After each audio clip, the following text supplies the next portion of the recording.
Hello and welcome to this episode of Trash to Track.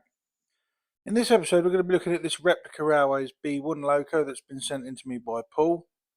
Now Paul said he bought this off eBay in May as a running loco. But it's got two problems. The first is the plastic wheel centres have ballooned out, which is stopping it from running properly. Very common with Bachmann and replica models of this era, early 1990s. This plastic insert expands and pushes the centre of the wheel bosses out, which stops it running. And this model's also got split axles, which is very common, as you'll know from the channel.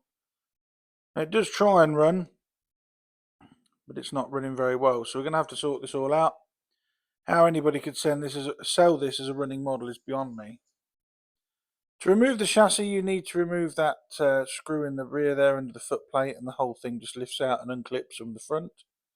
Split chassis design, mainline type motor. So we'll strip this down and have a look at getting it sorted out. So I'm just looking at it there. Everything seems to be in good condition apart from the wheels on this model. So I'm going to remove the base plate by removing these three screws. And then the base plate will lift off and we'll have a better idea of what we're dealing with. And yeah, I can immediately see that two of the axles have got cracks in. And they're not holding the quartering as they should. So we're going to have to thoroughly sort these wheels out. There's a bit of fluff and gunk in there that all needs cleaning. Now to do this I'm going to remove the crank pins. Now what I did, I removed these with a blunt pair of old snips. They're just a push fit, so gently pulling them out. I want to work on this without the side rods in the way or in danger of getting damaged. So just pull those out, those crank pins, to release the wheel. Now I don't pull the crank pin out the centre wheel because there's washers, spacers and tiny little wire keeper pits in there, so I'm going to leave those as is. But at the end, the driving axle and the front axle are going to come out. Now interestingly, this one side of the wheel is very loose, but the other side of the axle has been glued in with super glue, and you can see it's all run out of the side there. These plastic inserts just pop out, and I really don't know the planning behind using these plastic inserts, why they didn't just cast the weight into the wheel. But what I'm going to do is I'm going to cut the balance weight off and arrowdite it back to the wheel and then paint the wheels black. That is the way I do this with these sort of models, and it looks good, as you'll see in the end. I do not glue these back on because the plastic will continue to expand and it will just pull the glue off eventually. So here we are. I've stripped the front wheel down, as you can see. I've got those inserts off and you can clearly see the crack in the axle there. I'll just put that screwdriver in to highlight it. And like I said, this has been super glued in, so somebody's been in here before and tried to repair this. But again, with those snips, I just pull it out and you can see the glue on there. It's really not good super gluing this, because if you get the quartering wrong, it won't run. And super glue is fast acting in my experience, so it's not the best glue to use. So I'm going to order some replacement axles. And I've also started by cutting the balance weights off the wheel inserts there, and we're going to arrowdite these to the wheel and then, like I said, paint the wheel black. I've done this on many of these replica and mainline Bachmann models of this era, and it does look good. You'll see at the end, you can't tell really that there's a lip there. The wheels on the driving wheels have got traction tyres. Now the traction tyres are in good order, so I'm not going to be changing those. But I'm just going to be doing the same on all wheels. The plastic boss on the centre wheel, I cut away with a small pair of scissors and a scalpel, just so that I didn't have to take all those crank pins and washers off the middle wheel there. One thing I'm going to do is I'm going to separate the two halves of the chassis, and I'm going to service the drivetrain and the motor. Now to do this, you have to undo some screws. To get to this screw, you have to pull the cylinder block off. Now because I've left the wheel in place, you have to do this very carefully. The cylinder block is just put in place with friction, and removing it allows access to this screw. So I undo this, and then there are two screws on the motor that you have to undo on the rear. and that will allow both halves of the chassis to be separated, ready for servicing, and also to access the motor. So undo this left hand screw, and then the two halves of the chassis just fall apart, and it's giving me access to the drivetrain. Not that there's much in here, but there's not much in the way of dirt, but it does need just clean it as a general good practice. The motor is held in place with 4 screws, 2 in the rear and 2 in the front. So I undo these 2 screws now, and that whole motor unit should drop out. I do think, looking at it, that nobody has serviced this motor, because the red anti-tamper wax-like paint that Replica and Mainline used is all still intact over those screws. So I don't think anybody's been in here. They might have been in to adjust the axles, but I don't think they've been in and serviced the motor. So to open the motor up, you remove the 2 screws at the bottom. Keep your thumb over the brush retainers, because when you undo the screw, the spring will spring out, push the brush retainer out of the way, and you'll lose the springs if you're not careful. So again, just putting my thumb over the brush retainer and then undoing the screw, just to keep that brush spring at bay. The brushes are stuck in there, and then you have to also undo these 2 tiny screws at the top of the motor to get them parted. Now, one of the brush springs you can see here is very, very badly compressed, so I'm going to replace that with a new one. So that needs replacing. That will just get worse. That's one of the worst compressed springs I've ever seen on a model like this. And as I said, there's 2 tiny screws at the top here that also hold the motor faceplate on, and once these are removed, you can open it up. And when you do open it up, be very careful. There is a small white nylon washer on that shaft. Don't lose that. You need that to put back on when you rebuild it. So it is quite dirty, a lot of oily, greasy carbon deposits. So cotton bud with some WD-40 contact cleaner on to clean the commutator up. And then once I'd cleaned the commutator, you can see how much muck's come off there. I also cleaned the faceplate. It was very oily, very dirty in here. You can see just by looking at that cotton bud how bad it was. I also wipe all the old crud off the brushes. You can see there's quite a lot of it. It was like an oily film on these brushes, so I give them a thorough clean.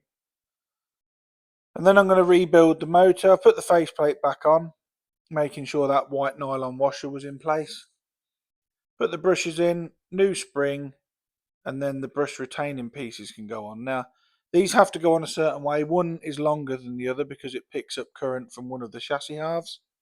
So make sure when you rebuild it, you put the brush retainers on back correctly. Otherwise, you'll end up with a short circuit or a non-running model. I had to check the footage back just to see which way round this went. And the longer of the 2 brush retainers goes on the left. This is a shorter one that I'm screwing in on the right hand side of the motor. Now that the motor's been stripped, thoroughly cleaned, one of the last jobs to do is just put a tiny amount of oil on those little bearings in there, so where the motor shaft is and spins, it's lubricated, because I've cleaned all this off, so it needs a bit of lubrication.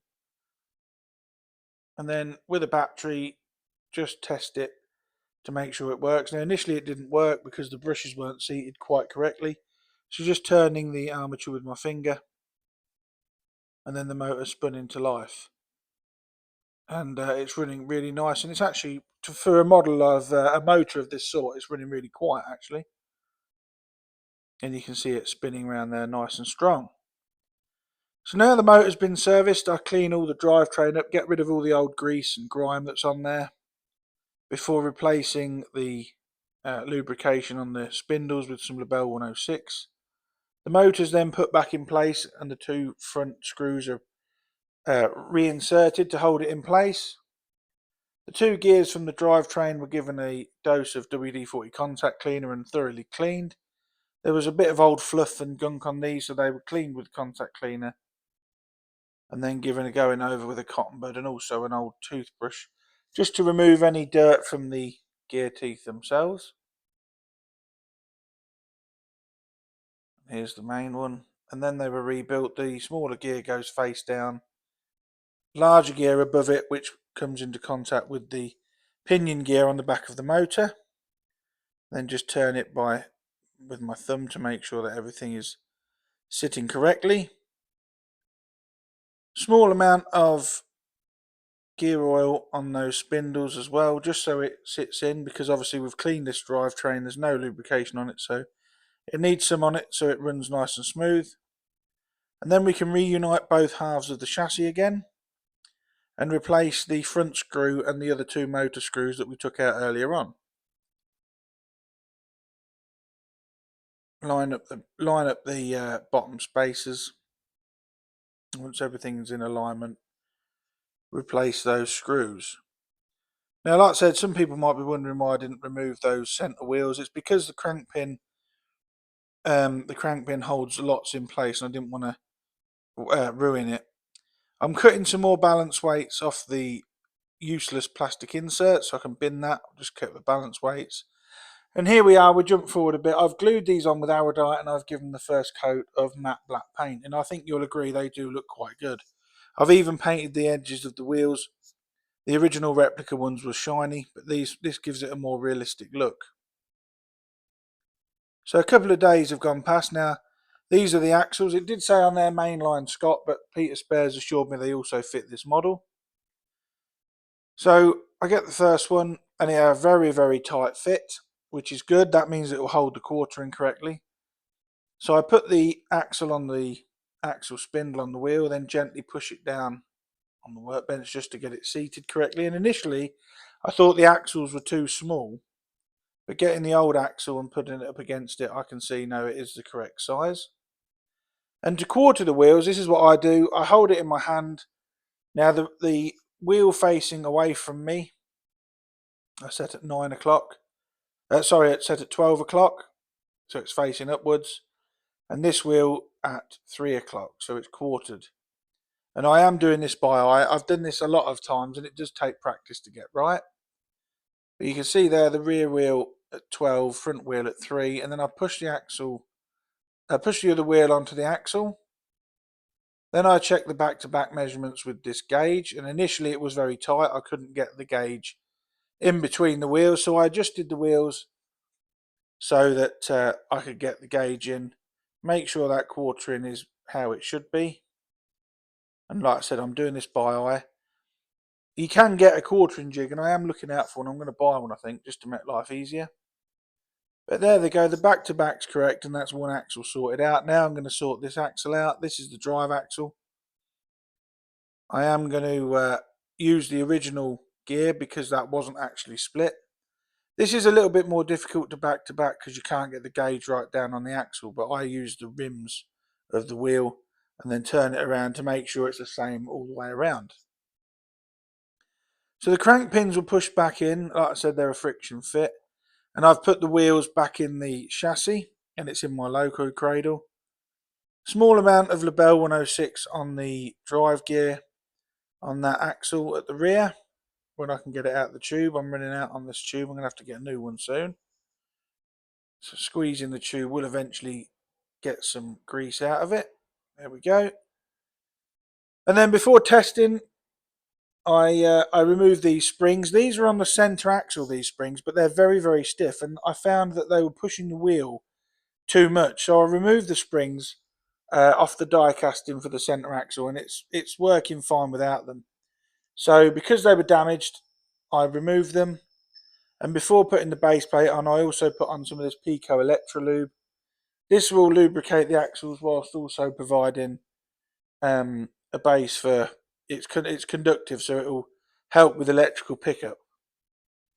So before testing, I put the base plate back on. This clips in the front of the loco body shell. When I can get it in, and then slides down over the wheels.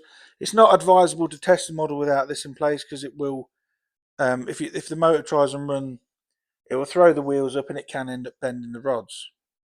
So holding the base plate in place with my fingers, I'm going to try it, and it works, which means the quartering's correct and everything is as it should be. So now I can secure the base plate down with the 3 screws that we removed earlier. including the one at the rear which holds the chassis onto the actual body shell. And then I'm going to put it on the test track, give it a proper test, and you'll see that it's running nicely. And the difference in how the wheels look now, they're painted matte black and without that shiny wheel rim. And it's actually running really nicely. So you can see there, the quartering was correct, and it's now a running locomotive for pull. Some of the wheels got chipped when I was putting it back together, so I'll touch these up with a paintbrush. I used Tamiya flat black to do the wheels. I also did the front pony wheels as well. And now just testing it with the tender. And it's actually a really nice running model. I've had a few of these Replica B1s, and they've all been really good running models. For a split chassis design, they are rather nice, and they look like a B1. It's a nice and powerful looking model. The only other thing I just had a quick check over on the tender. Nothing really to do on the tender, other than give it a dust off and clean the tender wheels. I did clean the loco wheels after I'd painted them, cotton bud with some WD-40 contact cleaner, removed any overpainting on the wheels, and it cleaned them up quite nicely. So considering its age, the body moulding for this isn't bad at all really. And for a cheap, you can pick these up for 25-30 quid. I've seen them go for, and it really is a nice looking model, I think. So now we've thoroughly rebuilt and serviced and replaced and repaired the axles and wheels on Paul's B1. I took it over to Trains for You to give it a run round on their test layout, because it's better than anything I can provide at home DC wise anyway. And I got some fish vans out there second hand, and it's running around with a fish train, and it was running around on their layout for quite some time, happily running around. As you can see here, it's a lovely powerful runner, and to be honest, it's one of Replica Railways' best models, this, I think. I know people have a thing about split chassis, but when they're serviced and maintained well, they can run well, as demonstrated here. So thanks so much for watching Trash to Track again. I'll get this sent back to Paul. Paul also gave me a diesel brake tender to build for him. That'll feature in an upcoming video, so keep a lookout for that. I have removed the background sound from the running of the B1 because the Trains for You was quite busy on the day I was there, and there was a lot of background chatter, so I've removed that, and you'll just have to listen to the background music as it runs around. So again, thanks for watching Trash to Track. Please like, share and subscribe if you haven't already, and I'll catch you all in the next video. Bye for now.